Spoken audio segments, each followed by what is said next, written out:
Hello everyone, good morning. After done with the grammar part, comparative and superlative adjectives, today we will do one more thing. This is related to vocabulary, which we are using to speak, right? Speaking part में जो important है, that is what we are going to learn today. First of all, read these sentences. So let's read the very first sentence. Cat turned as white as ghost. मतलब here color is given, right? So let's read this. What is this actually? The words in the color mean pale because of shock of fear. We sometimes use colors to express emotions. हम क्या use करते हैं? Colours का use करते हैं to express or emotions. I don't know आपको पता है कि नहीं पता है, but actually we use that. If you don't know then let's learn it today. Okay. Cat turn as white as ghost. Ghost की तरह वो वाइट हो गई, मतलब उनका कलर वाइट नहीं हो गया था, उनके एक्सप्रेशन, उनके इमोशंस में थोड़ा चेंज आया था. मतलब क्या हो गया? वो डर रही थी. She got scared. Now let's read this in detail कि कौन से कलर का क्या मतलब होता है. Read this expressions and there meanings. Feel blue मतलब फील अनहैप्पी. अगर आप अनहैप्पी फील करते हो, आप सैड हो, then you can say I feel little blue today. उनका मतलब होगा कि आप अनहैप्पी फील करते हो. Green with envy, to feel jealous. अगर आपको जेलसी हो रही है then you can say green with envy. Envy का मतलब होता है दुश्मन. White as a sheet, to be very scared और worried. White as a sheet मतलब वाइट कलर जो होता है that is symbol of scared in the emotions of the colour, right. To feel very scared and worried. अगर आप डर गए हो, आपको थोड़ा टेंशन हो रहा है, then you can say that I feel little bit white as a sheet. Red in the face, आपका फेस रेड कलर का हो जाना, मतलब टू फील एम्बरेस्ड, आपको शाई फील होना. अगर शर्म आती है then you can say I feel little bit red in the face. Even this phrase we learn in the chapter number 1, the parrot who wouldn't talk, right? Last में क्या दिया था? Aunt Ruby's face turned into red ruby. मतलब वो embarrassed feel हो गई थी. क्यों? बिकॉज उन्होंने जो बोला था वही उनको उनका पैरट है वापस रिप्लाई दे रहा था. Suppose you can not dance, you can not sing, तो पैरट ने वापस उनको ही बोला you can not dance, you can not speak. So she was feeling ruby red, मतलब वो एम्बरेस फील कर रही थी, उनको शर्म आने लगी थी. Purple with rage, to be very angry. अगर आप एंग्री हो जाते हो then purple with rage. Tickled pink, to be very pleased और अम्यूज्ड. अगर आपको थोड़ा कोई किसी ने सरप्राइज़ दिया, आपको अम्यूज फील होता है, अगर आपको बहुत खुशी हो रही है, आप थोड़ा वंडर फील कर रहे हो, then it is tickled pink. Okay. तो यहाँ पे क्या करना है हमें, ये सेंटेंस देख के what we have to choose this color. हमें ये कलर चूज़ करना है कि कौन सा हम यूज़ कर सकते हैं, right. So let's see that complete these sentences with the correct expressions. You may need to change the forms of some words. So basically what we have to do, we have to choose these colors after reading this expression. वो कब आएगा हमें? जब हम पूरा sentence को understand करेंगे कि ये सेंटेंस में एक्चुअली हुआ क्या है, राइट.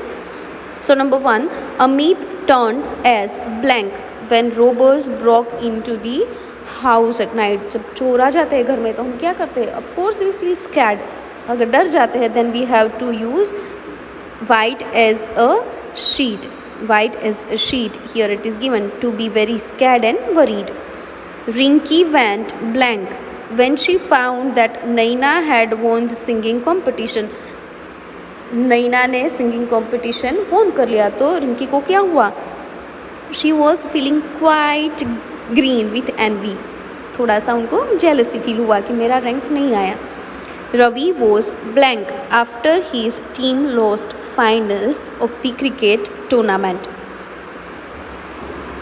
अगर आपकी टीम है, अगर सपोज चलो रवि की टीम है, राइट, वो हार जाती है क्रिकेट टूर्नामेंट में, तो उसको क्या हुआ होगा? Of course he was unhappy. Then we will write feel blue. Ravi was feeling blue after his team lost the finals of the cricket tournament. Aruna went blank after she found out that someone had eaten her lunch in the classes. अगर आपका lunch box लेके किसी ने खा लिया then of course you will feel angry, right? तो angry feel करते हैं at that time what color we will use? We will use purple with red. Now the next is Rashida was blank when she received bucket of flowers on her birthday. If you got flowers and gifts on your birthday, then you will feel very happy and pleased and amused. Then we have to use the pink, tickled with pink. Mansi turned blank when she was scolded for not doing her homework. आप homework करके नहीं आते हो, आपको आपके teacher scold करते हैं, डांटते हैं. एट दैट टाइम आपको एम्बरेस फील होता है. And when you feel embarrass, what word we will use? Red in the face. You have to remember Aunt Ruby. Aunt Ruby turned into ruby red, मतलब उनको embarrassed feel हुआ था. So here if you are feeling embarrassed, if you are scolded by someone, if you are insulting by someone, then it is red in the face. Okay. Now let's see the next exercise. Read these sentences. It's all about the punctuation. First of all, let's see what is punctuation. Okay. Let's read this sentence. Cat said, "Can we please stop to look at the shops? Where is the bag? Where is the statue?" I asked cat. यहाँ पे ये जो use किया है double inverted comma, question mark, again question mark, full stop, comma, that's all are called punctuation marks, right? So how many punctuation marks are there? Let's see that. We already studied this topic also. This is full stop. At the end of the sentence, when we are using at the end of the sentence, when sentence get completed, we have to use full stop. But when I was checking your book, I found that lot of students made a mistake. किसी ने full stop नहीं किया है, किसी ने comma use नहीं किया है. So we should use that. Okay. If you are not using, then answers may be wrong. This is comma. What is called? Second one is comma. When we are using comma to separate items in a series, suppose आप लिखते हो bag, बोतल, pencil, pen, eraser, scale, इतनी सारी चीज़ एक साथ लिखी तो सब साथ में नहीं आती है. बीच में क्या लेना पड़ता है हमें? We have to take a little break. So that the time we have to use comma. Colon जो भी आपके सिलेबस में नहीं है, so we are not studying that, but मैं आपको बोल देती हूँ to introduce a list.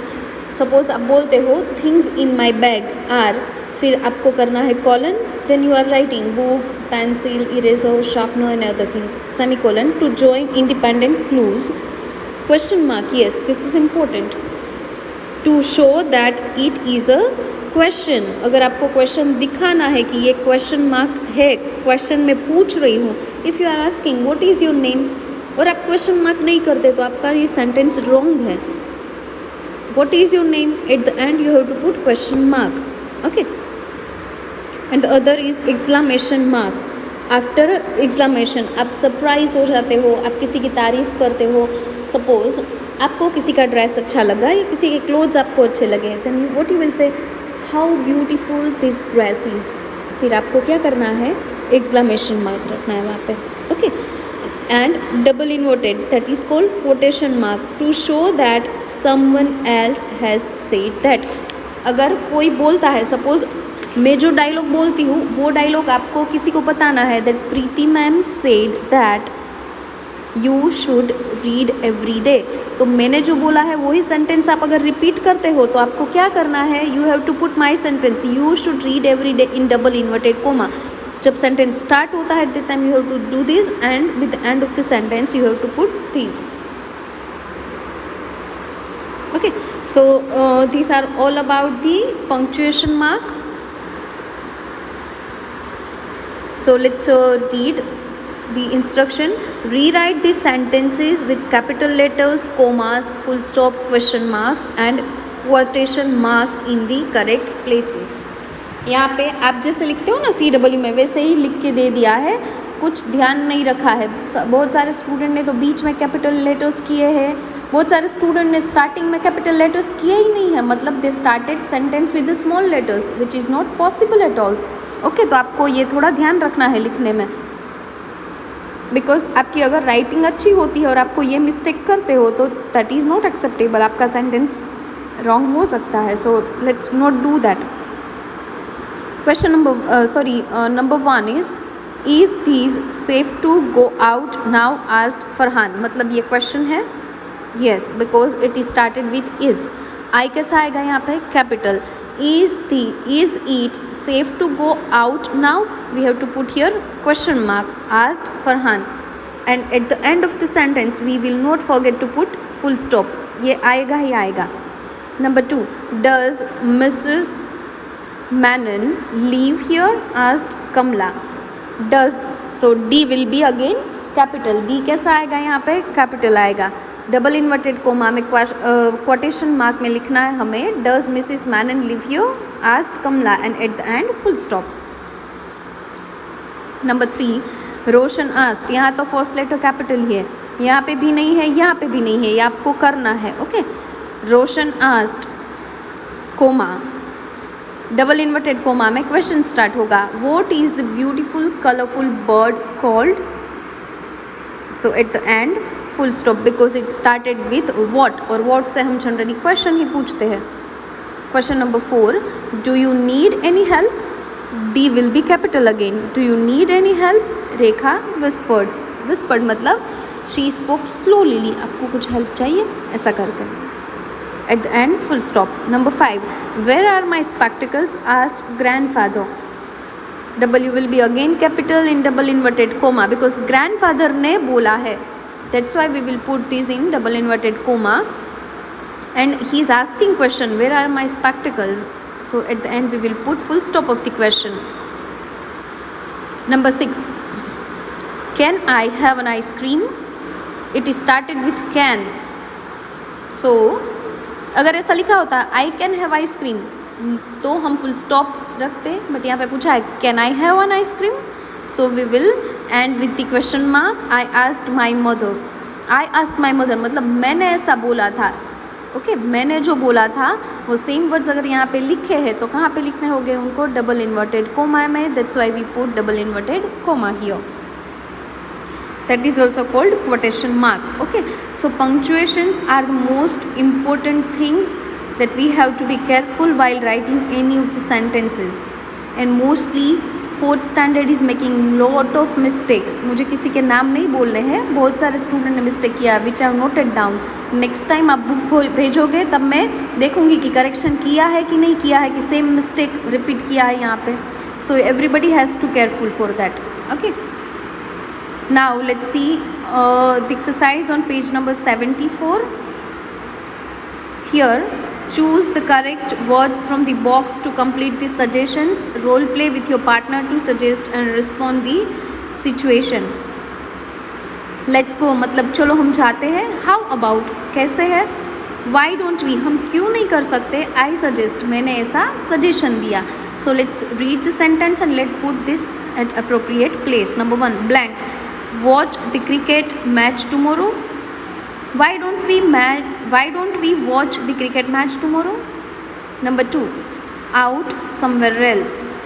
Let's go out somewhere else. यहाँ पे ऐसे नहीं लिख सकता ना. How about out somewhere? No. How about why don't we? I suggest out some today. No. Let's go out somewhere today. Number 3, blank going to Darjeeling to take a ride on the toy train and to spend the summer in the cool place.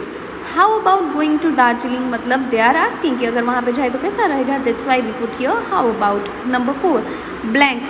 We go looking for him if he does not return in 15 minutes. अगर वो 15 minutes में वापस नहीं आते हैं तो हमें उनको देखने के लिए जाना चाहिए.